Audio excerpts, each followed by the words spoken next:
Exactement, moi, je vais pas ça. Nous sommes au monde, nous avons muté.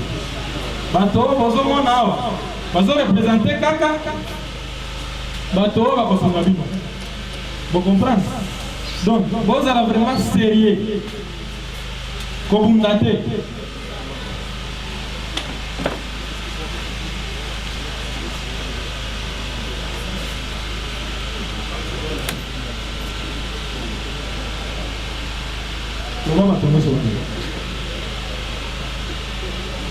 Bonjour à tous.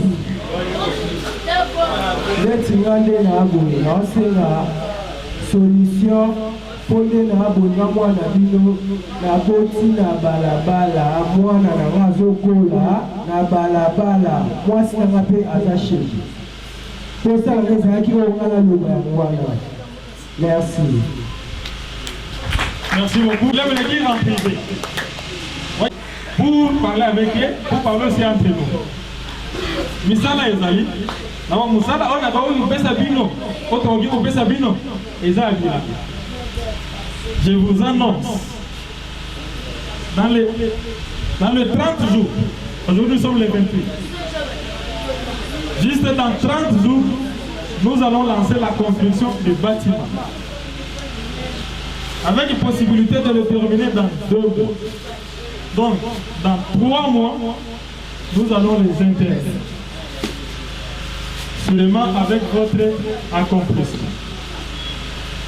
Dans 3 mois. Oh, yo, dit que ça là, et ça qu'on sensibilise parce que vous n'êtes 10 personnes ou bien 20 personnes.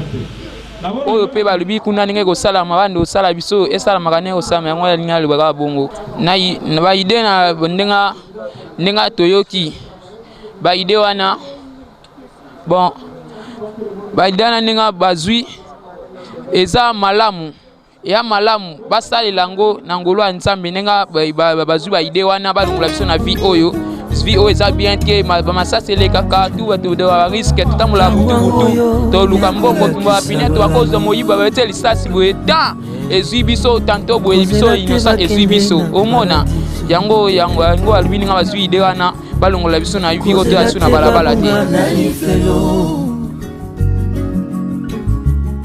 tango sana bumoila kisa yebisa lolango na yo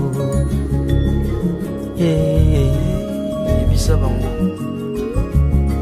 chimukona ngabikola be oh nakupenda aye nizolange fami na libino chimukona ngabikola be nakupenda oh ma nizolange fami na libino oh chimukona ngabikola